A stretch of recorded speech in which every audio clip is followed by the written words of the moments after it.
What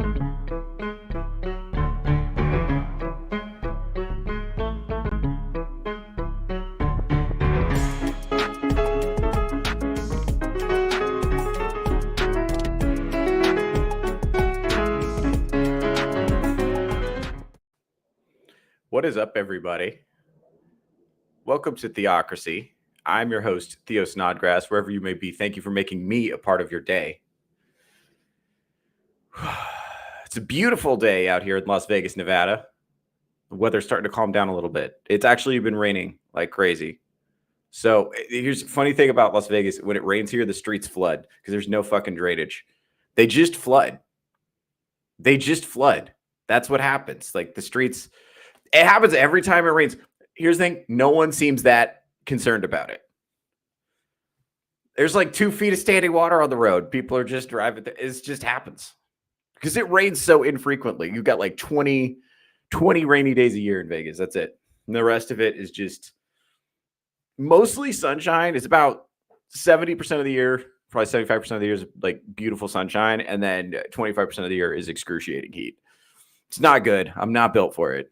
This complexion is not designed for the desert. It's tough, man. So hey, you guys watching kind of a slow news week we're having. I'm kidding, of course. I feel like every week now we got crazy shit going on. Did you see? I'm not ready to get into this yet, but you guys saw the thing where a bunch of like congressmen who were former military were like, try to get military personnel to basically participate in sedition. And all they're saying overtly is, don't obey illegal orders, which is like, yeah, I know you're not supposed to do that anyway. But like, it's kind of like a wink, wink, nod, nod, nudge, nudge kind of deal, which is crazy. I mean, we've never had... I know if like Republicans did this while Biden was president, they would say that it was an insurrection, but that's okay because it's just a messaging war. And it's like, it's weird. It's weird to live in like a fallen banana republic because I remember in the 90s, everyone was like optimistic about how things were going to go in the future.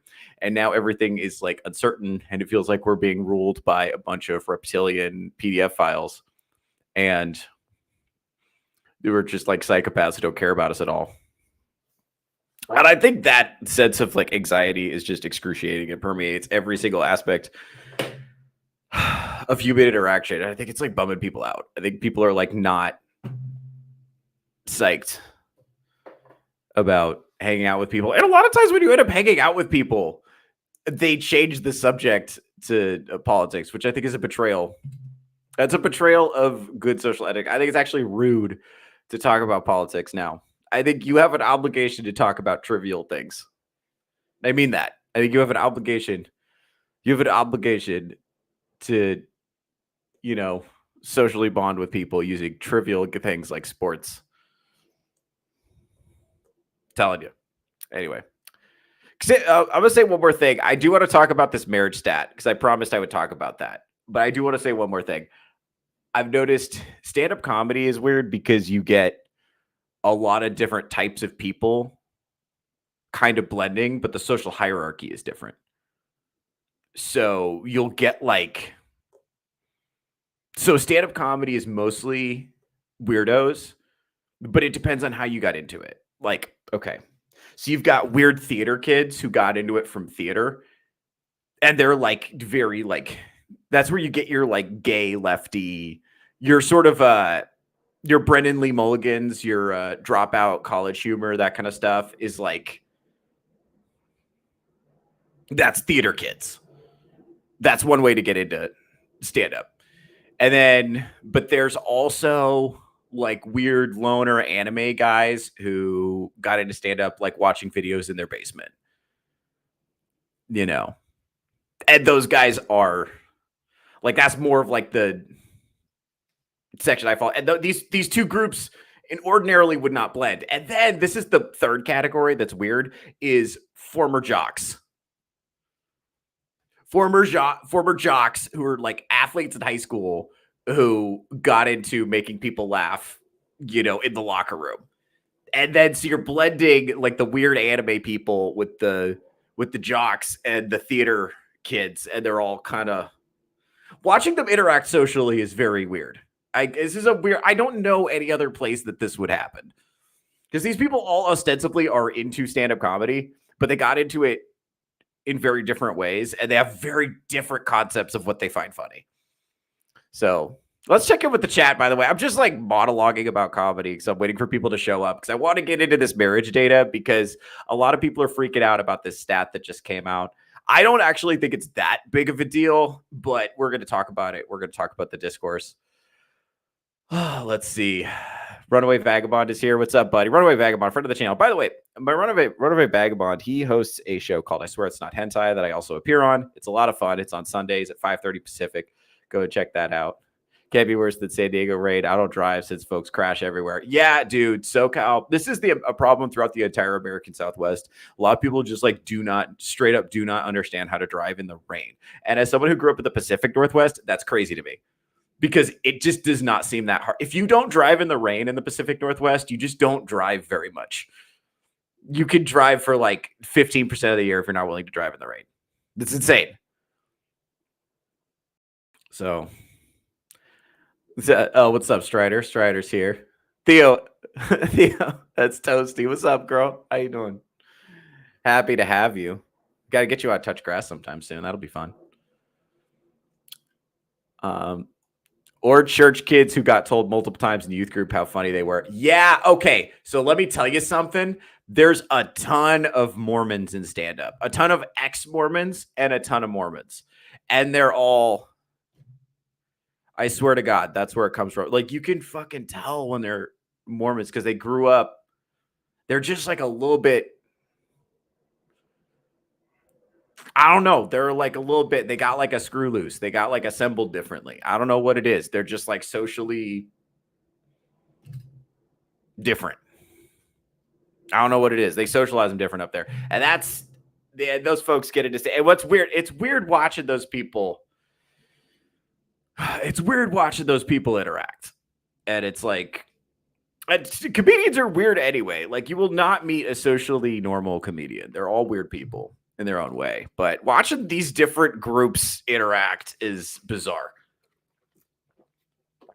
All right, let's get into it, because I want to get into the data right now. So basically, this is what happened. So a stat came out recently, and I'm going to pull it up here in a second, that indicated that they surveyed a bunch of 12th grade boys and a bunch of 12th grade girls. So he's like 18-year-olds right about to graduate high school. And apparently the percentage of girls who want to get married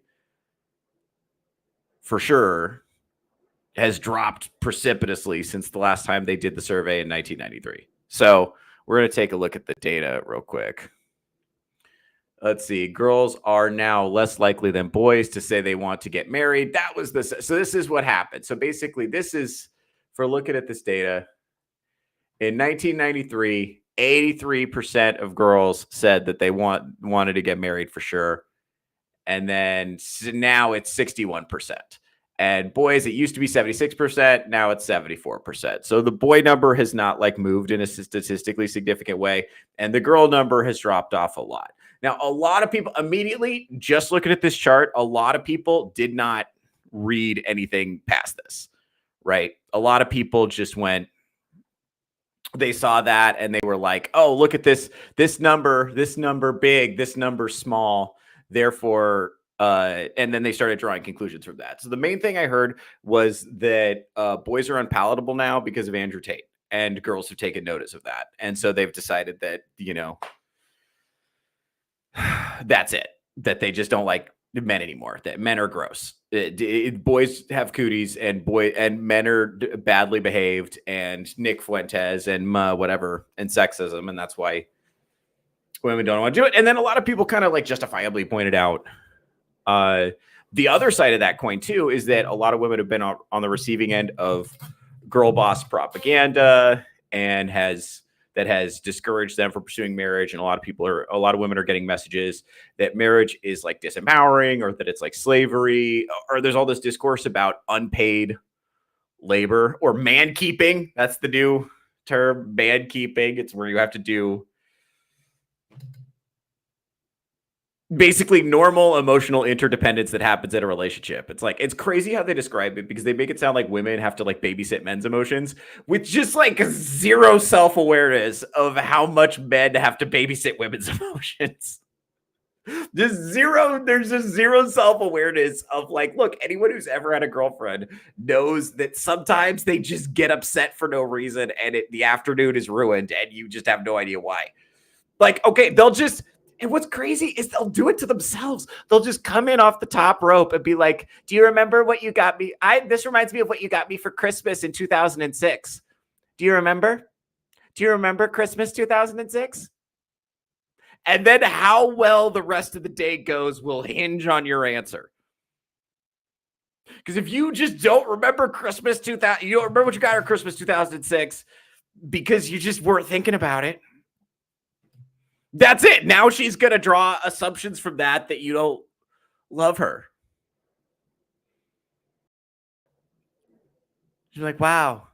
And then anything you remember correctly from that point forward will be, oh, you remember where we parked. I wish I was a car. That way you'd actually care about me. Nothing. Like, they'll just fucking ruin a day with shit like that they came up with completely on their own. And as men, we're expected that this is just, if you point out that they do this, they'll be like, I'm a girl. And that's it.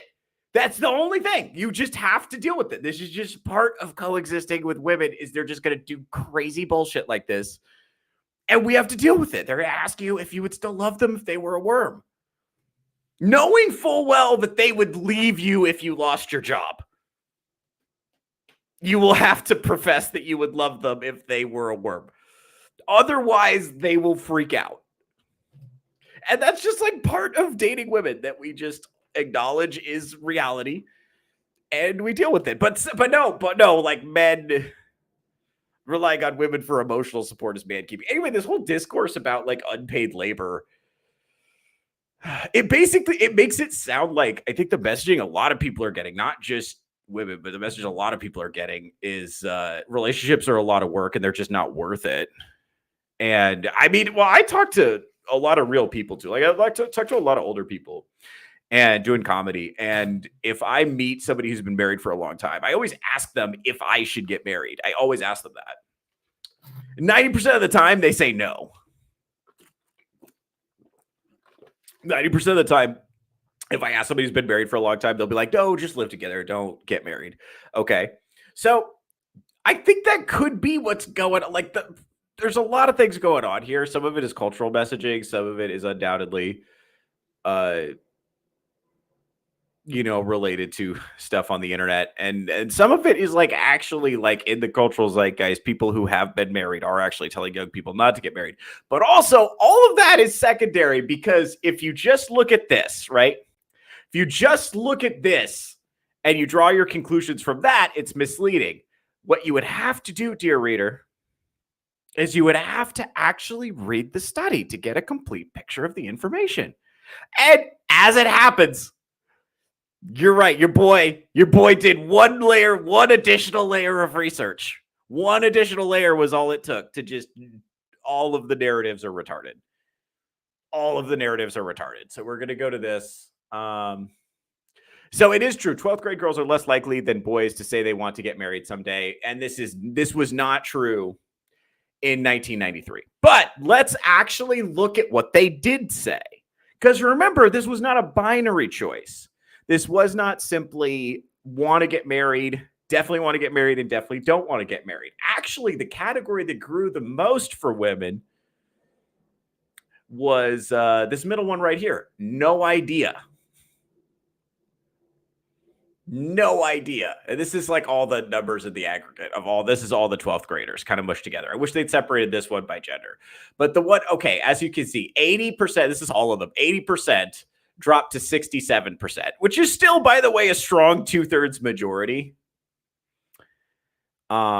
And by the way, this is, so when we talk about the birth rate and the marriage rate not being at replacement, that is only true among left-wing people. Right-wing people, especially right-wing religious people, are still getting married and still popping out babies at replacement rates. This is mostly a left-wing problem, to be clear. It's not universally. It's not that there are like zero right-wing people who are struggling with this. I'm saying in general, this problem will solve itself as, the people who are anti-marriage just fail to procreate. Yeah, but anyway, if you actually look, so the 80 went down to 67, which is like that's the definitely want to get married. But if you look here, this 16% of people who have no idea went up to 24, and this 5 only went up to 9. So this is almost not statistically significant for the definitely don't want to get married. So it's only 9%. That means 91% of people are thinking about it. I think the big story here is actually the no idea. Because there's this weird thing that happens when you tell everybody that they can do whatever they want and you give them zero fucking guidance, is that that makes people miserable. That makes people miserable. They get like fucking decision paralysis. They don't know what the fuck to do. And it used to be in 1993, it was assumed that you would get married, and not getting married was unusual. But now the message that we give young people is that whatever you want is fine. You can live in a fucking polycule in the woods if you want. Just you and 5 other smelly dudes taking care of, competing for the attention of one mediocre woman from Portland. You live in the woods together and you share antidepressants. You can do that if you want. That's legitimate.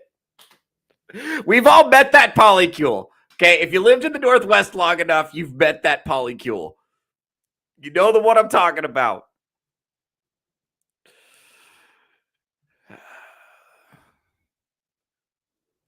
Shout out to Athena and her boyfriends. Friends of the channel. Shout out to Portland. I'm saying, though, like, it's repulsive. So I think what we've done is we've said to young people, you can have a career you can have a career, you can get married, you can have children, you can not have children, you can have children at any age, you can get married at any age, you can, fuck whoever you want, you can do whatever you want. You have unlimited freedom and there are no consequences, and anyone that tries to impose consequences on you is enforcer of the tyrannical, evil patriarchy. And it's probably sexism, consequences, accountability is actually just sexism. And so you shouldn't have to worry about it. You can do whatever you want. Be free. And a lot of people with that kind of freedom, they end up in this middle square. They end up right here. No idea. That's where most people end up if you put them there. I remember the majority of people are still defaulting back to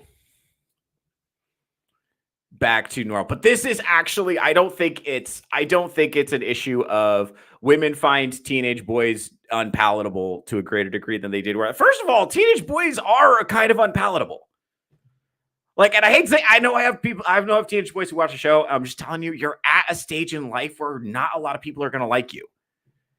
And that's unless you're like lucky to be very handsome or like very good at singing or dancing or something.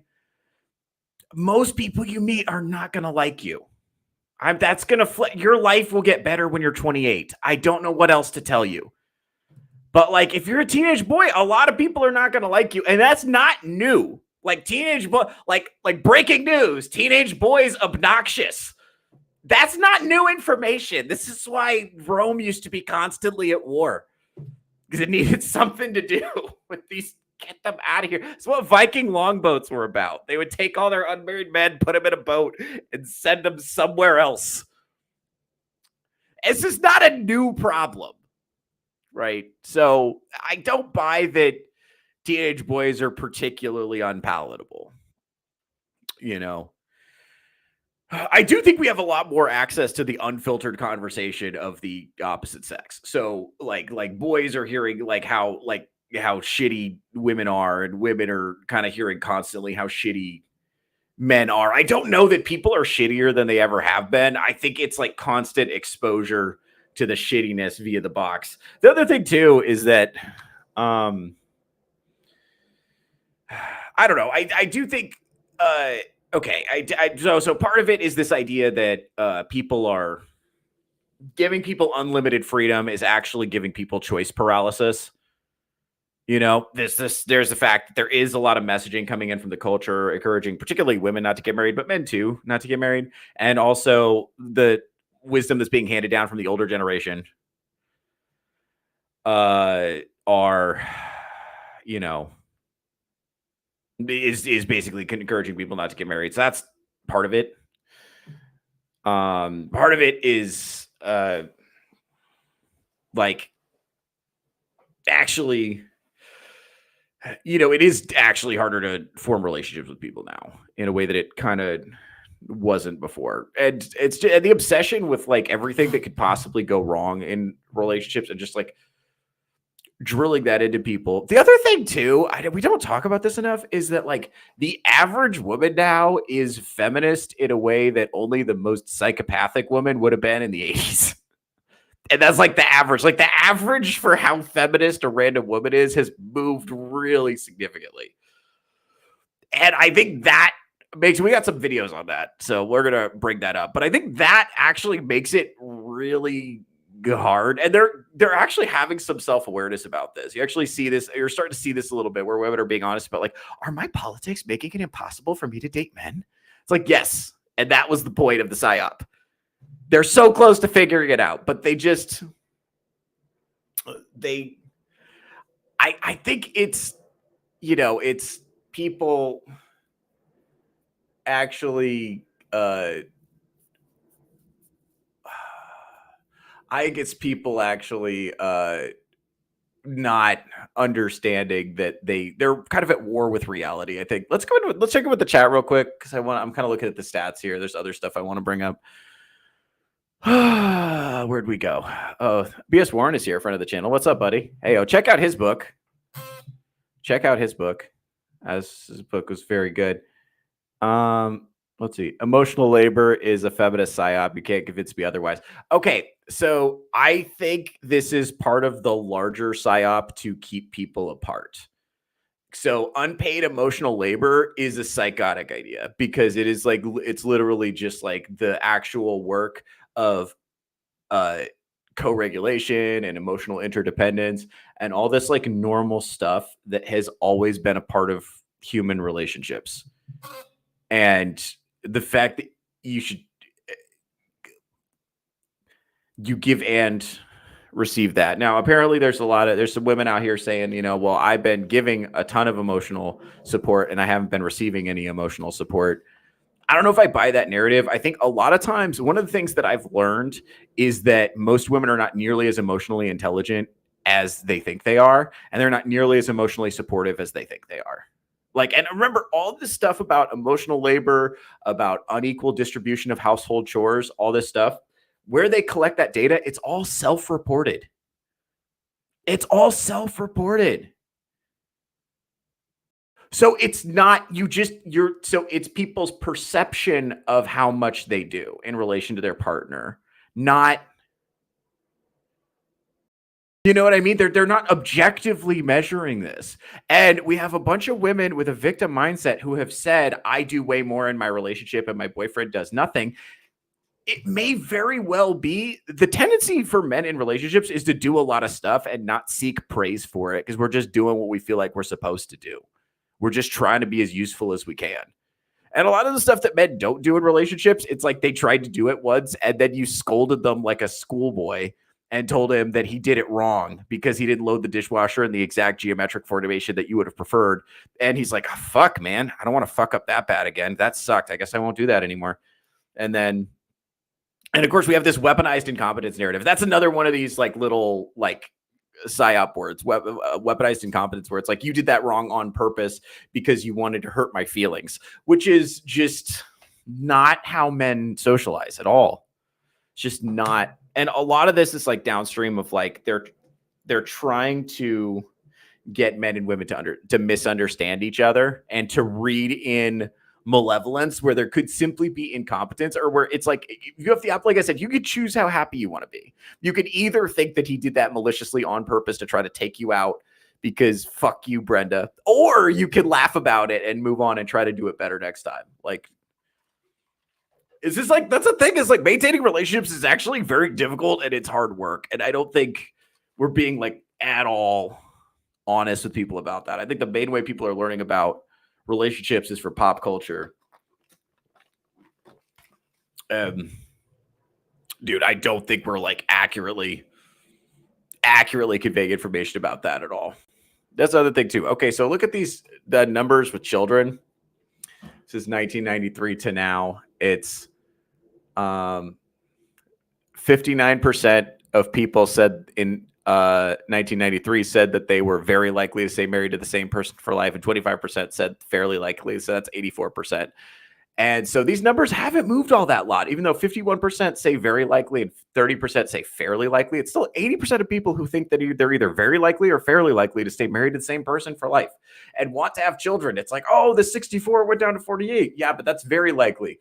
The main number is fairly likely. Now, this is a 9-point drop, 82 to 73, went from very likely to fairly likely. So that's a significant move in opinion, but it's still like still almost 75% of people are saying it's fairly likely that they're going to have children. So it's still like the majority. It's still the norm, but definitely the enthusiasm isn't there. But I think, again, I don't read that as animosity of girls towards boys. I read that as uncertainty because you told them they can do absolutely anything. And they actually can't. Most people can't do anything. Like, most people will not have exciting careers. Most people will have jobs. And you'll have some dumb bullshit job that probably doesn't exist now, like fucking AI ball waxer or whatever. Like, you wax the balls of the AI that drives the Teslas that have replaced the public transportation system or whatever. Like, that, you'll have jobs that don't even fucking exist. And it's like, that ball waxing is not going to give you any kind of meaningful life satisfaction. Most people get life satisfaction from family and from community involvement. And so we took the women out of the home, put them all in the workplace. And now we have no fucking community and no fucking families. By the way, this is something I watched this. I got to find this video again. It was this video about like unpaid emotional labor. And this woman was complaining. She's like, who would send the thank you cards if I didn't do it? And I'm like, I don't give a shit. To be honest with you, I don't give a shit if no one ever sends a thank you card ever again. The entire time I've been single, I've never sent a thank you card. My mom drilled this into my brain. It was like psychotic almost, that like, we must send thank you cards to everyone who gives us anything. And it's like, you can just not do that as an adult. You just don't have to send thank you cards. It's not required at all. You know what's crazy? No one's mad at me. No one's mad at me. I've not sent thank you cards the entire time I've been a single adult male. No one has ever been mad at me for it. It has never created a problem for me. No one gives a fuck. No one gives a fuck. So who would send the thank you cards? I don't care. Don't give a shit.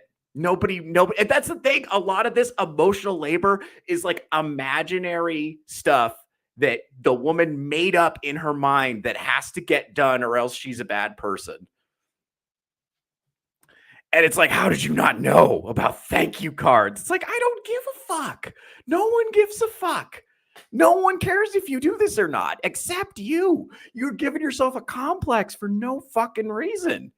But you're not allowed to say that to women anymore because that's gaslighting, or, you know, it's invalidating their lived experience or whatever. And it's like, no one cares about this. You are taking this way too seriously, and it exists only in your mind. That's just, there's like 1,000 little things like that just seriously fucking only matter to women, and no one else cares. And then they go way out of their way. They exhaust themselves to do shit. And then they look around expecting to receive applause, and nobody gives a shit because we're all thinking about other shit. We have more important shit to worry about. So a lot of this stuff is ultimately very trivial, but they're built, and it used to be you could say that and it was fine. But now we've built this narrative. I say this all the time, like relationships live and die with a woman's inner monologue. So this is why you have to like talk to women and like listen to them and see what they're actually worrying about. You can't just like tell them to shut up. You have to actually listen when they're upset, because they'll start thinking and be like, and pretty soon just be like, oh my God, am I really validated here? Am I truly loved? Have I ever known love? Who am I? I need to find myself. And then they're divorced. like that. And the fucking and then they're getting all this stuff from their social media feeds about like weaponized incompetence, unpaid emotional labor, you know, all this stuff. The mental load, that's another one, which is like normal relationship stuff. It's normal for like women to be more interested in building communities and social fabric than men. And it's normal for men to be more interested in like, you know, conquering stuff and going out and doing that than women. Like that's normal. Right. But it's but like women now, even though it's like normal for them to be the ones who manage the social calendar, that's like unpaid emotional labor. It's like who would plan the neighborhood barbecue if you did? I was like, I don't know, bitch. Probably no one. We probably wouldn't have one if you didn't make it. And guess what? I wouldn't give a shit. I don't want to go. I'm doing this to make you happy. Now, am I going to be glad that I went? Maybe. There's like a 50% chance I will be glad that I went to the neighborhood park. But who would plan who would write it on the calendar? And who would staple the calendar to the fridge? Who would keep track of the calendar if not for me? I don't fucking know. I'd probably be late to a lot of stuff. I'd probably miss stuff. I probably wouldn't go to as much stuff. But I'd be happy because I'd be doing what I wanted to do. Now I have to give up my whole fucking Saturday. All because I didn't remember what I got you for Christmas in 2006. Now you got to ruin the whole fucking day. Now you're crying. I didn't ask the question. You asked the question. You just threw that grenade into the conversation for no fucking reason. This is getting personal. Okay. Let me dial it back. And the point is, like, yeah, a lot of this stuff is like going into the culture and it's making relationships sound unpalatable to people. And so I don't really blame them for like not wanting to, but I think the bigger story is actually the uncertainty. Because when you tell people they can do absolutely anything they want with their lives, most people are just going to get confused and anxious and they're going to freeze up. Most people can't handle a life that's not on rails. They need to have a very clear path of what to do. You know what I'm saying? Like that's most people most of the time benefit from that. And that's when you take that away from people, you do them a serious disservice. Or when you give them a bad track on purpose, that you do them a serious disservice. Creator anti-liberal, friend of the channel. Public schooling society in general definitely ruined us starting in the late 90s, early 2000s. I'm a product of it. Didn't want actively pursue marriage and family until, well, probably too late. Yeah, I mean, I'm in a similar position. I mean, I followed the cultural messaging and to a T. And like I'm saying, it's like I think with millennials especially, they told us do everything you want, do whatever you want, and you don't need to worry about getting married. Your career and your degrees will sustain you. Don't worry about getting married. Don't worry about legacy. Children are lame and uncool and slow you down, and they get in the way of your hedonism. Like that was the messaging from the culture.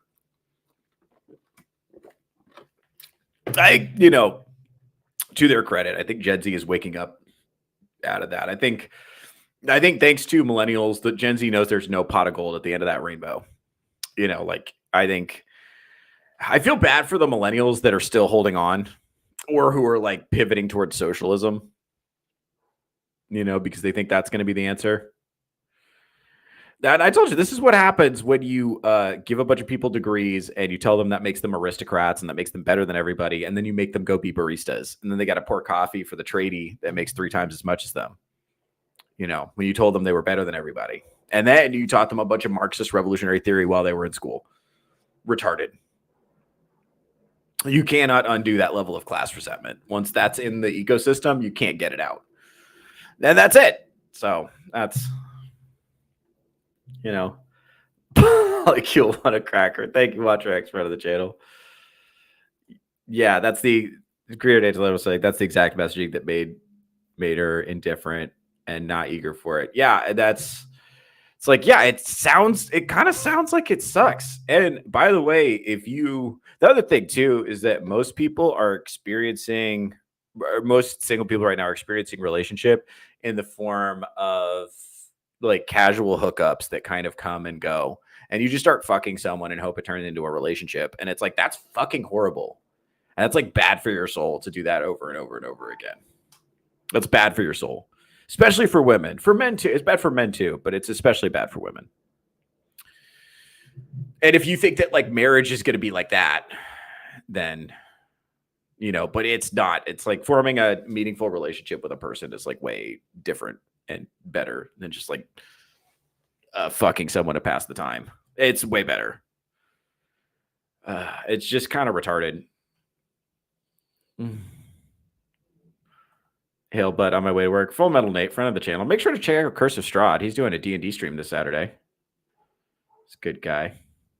Wisdom. Yeah. Why are the dysregulated considered to be emotionally intelligent? That's a good question. Okay, so I think we have like sold this lie that stoicism is disordered and experiencing a lot of like hysterical emotions is emotional intelligence. And so we've this is one of the things that happens as so I watched this thing recently about how the majority of like producers, casting directors, writers, whatever, who are in television, when we started complaining about wokeness, that was when women became majorities in a lot of these places. So that was when the woke mind virus started to spread, when it became majority women. And this is true in the legal field. This is the great feminization, which we're going to talk about kind of more on the show. I'm going to keep talking about that as I kind of dive into it, because that's something I'm looking at right now. I noticed it in the legal profession. It's also true in medicine, which is why the trans thing kind of took over in medicine. This woke thing kind of spread as women became strong majorities in a lot of these places, right? And so a lot of our kind of like stoic, macho, strongman heroes went away. And they were replaced, and that was always presented as like disorder or a cope or a mask. Like, oh, I'm hiding my insecurities. I'm not actually stoic. I'm not actually emotionally composed. I'm actually hiding my insecurities. They were just like, make them cry and shit. And it's because they were like deconstructing masculine heroes to write them, you know, by women writers writing them what they think is actually going on. And one of the things you're really seeing is especially true of millennials and Gen Z is that women have become very, very, very bad at mentally mapping men and understanding the male experience and understanding how men think and operate. And I had this, you know, there's so many good examples of this. I actually have one. I may have to break that down in another video. But you can see this trend in media where the men are just like hysterical and emotional and dysregulated and just like, and they're just like feeling more and they're like crying and shit. Even the new Superman movie, you know, a lot of people liked the new Superman movie, but there was this really one part, where he's trying to find crypto. I've only seen the trailer. I haven't seen the movie. Okay. So keep that in mind. So I may get this wrong. But when he's in Lex Luthor's office and he's just yelling and throwing shit around, I hated that. Here's why. It's really, if you watch the Superman, the animated series, which is where I have the most experience with him, when he's angry, but he's dealing with a mortal, like just like a regular human, he's like he's like has a very serious face, but he uses a very calm voice and he like crosses his arms and he like floats towards them, which is very menacing, right? And the reason, here's the thing. This is the way I think about it. It's very important that Superman remain calm, right? Because 90% of the time, if Superman's around, he could kill everybody with just super easily. Just super easily. He could just heat vision, 100 people dead. Just mow down a crowd of people easily. It would be easily. He'd kill everybody on planet Earth by himself in a very short period of time if he really was motivated to do so. So when he's angry and he's dealing with mortal, it's super important that he remain calm so that he doesn't scare them by accident. Because it's scary to be around a being like that, even in the best of times. It would be terrifying to be around Superman because you're like, fuck, what if he decides to kill me? There's nothing I can do. So he has to be like extra calm. He has an extra obligation to regulate his emotions properly to create a feeling of safety for the people around him. So we can't have Superman losing his temper. And I think we've just gotten to this point where we have to have these big dramatic emotions in film and cinema because they're assuming the audience is retarded and they don't understand subtlety and nuance. It's like just because Superman isn't yelling doesn't mean Superman isn't angry.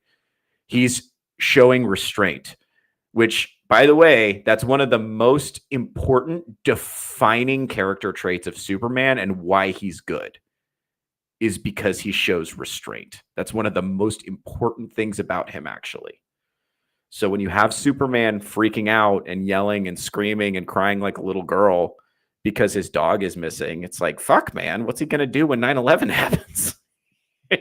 He's going to go apoplectic. And it's like you do not want a Superman who's dysregulated. Actually, stoicism is not disordered.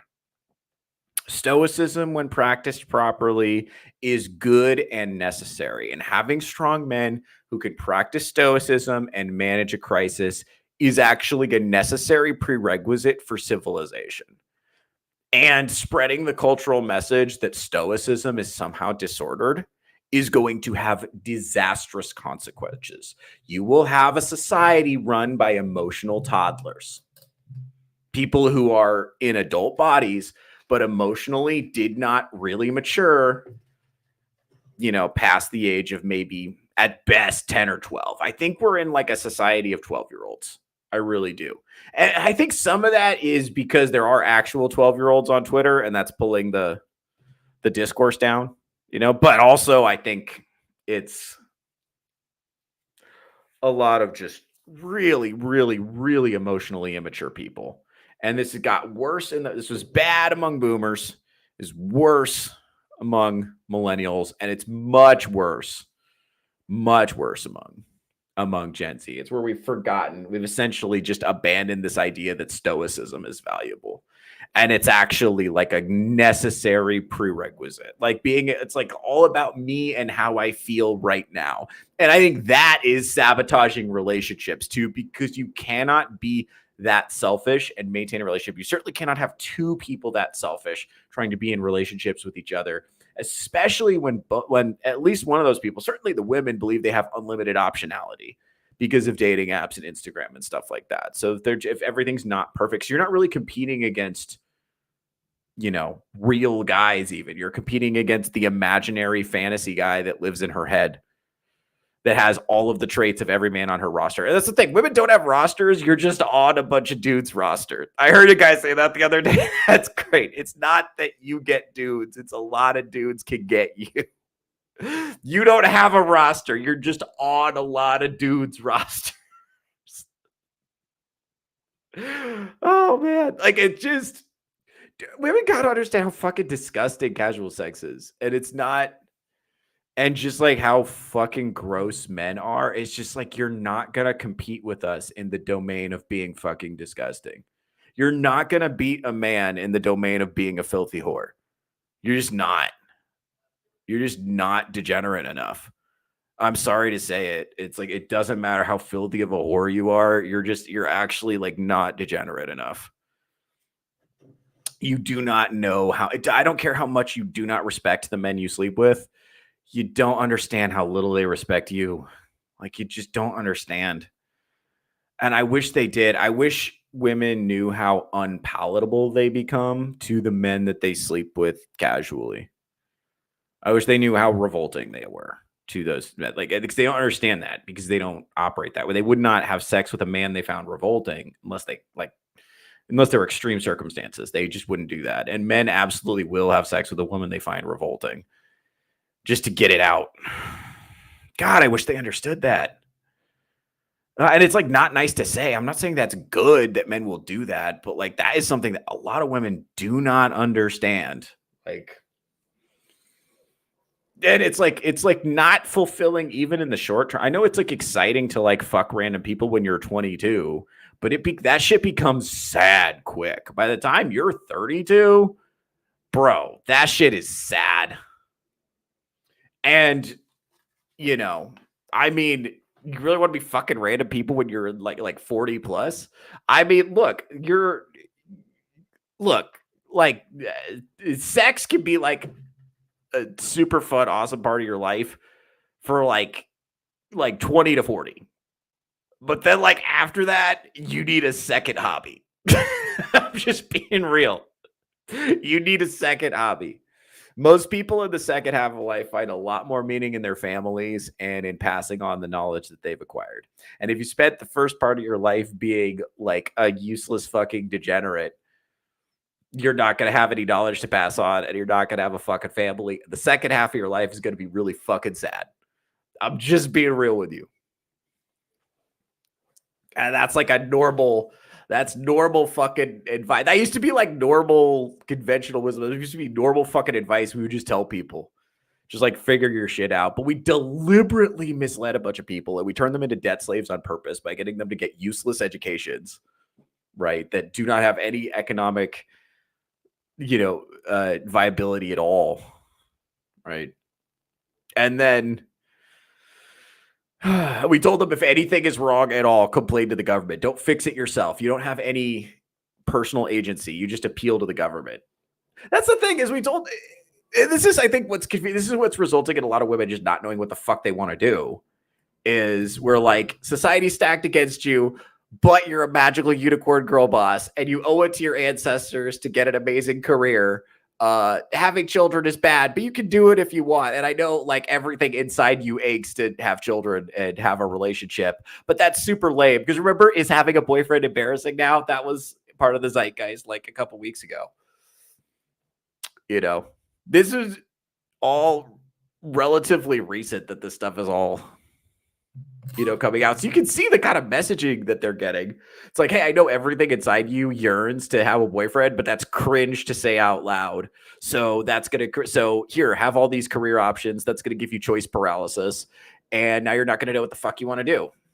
So how much of this is like women who are just like honestly do want to have children and they do want to get married, but they don't want to say that out loud because they know that that's not going to get validated by their peers. So they know that it's like cringe and embarrassing to want that and that they should want to be a girl boss, but they don't. And they just don't want to be honest about that. Like, I mean, that's what I'm saying. It's like, I'm actually like not as discouraged by this data. I actually think I would have expected the numbers to be worse. Given what I've seen. There's also data suggesting, young women who, voted for Kamala don't really prioritize marriage and they don't really prioritize having children and stuff like that. And they compared it to young men who voted for Trump. So that was, we've showed this data on the show before. I don't have it in front of me, but we've showed this data on the show before. That young men who voted for Trump are a lot more likely to prioritize getting married and having children than young women who voted for Kamala. And it's like, no fucking shit. No shit. This is why it's so important to like find people who match on your values, Don't try to turn a feminist. It's really not worth it. And, there was a while where I was toying with the idea that I thought we had an obligation to try to like deprogram a lot of the feminists and try to like pull out the feminist brainworms and try to like help them come back to reality. Don't do it. It's just not worth your time. They'll either figure it out or they don't. We'll go over some of these videos, but it's like, a lot of what I'm seeing is just like women are behaving in a way that is gonna make relationships either really difficult all the way up to virtually impossible just because of the choices that they are making. And I think a lot of it's not to say like men are not making bad choices or who are not, but there are some men who are actually fucked in the current meta. And I don't blame them for like giving up. There are some guys who could do better if they tried harder, but the amount of harder they would have to try is a lot. It's like dating is like Elden Ring for those of you who are gamers in the audience. We're in like a Dark Souls meta where you just have to get crushed over and over and over and over and over and over and over and over and over again and to get a wife that's worth a shit. That's just and it used to be, I think boomers were in more of like a Skyrim dating where it's like almost cozy. It's kind of fun. It's like, yeah. And that's what they think it's like for you. That I think is what's so frustrating. I have videos for that. I don't know if I have any. I might have to get to. Yeah, I do. Oh no, I do have one for that.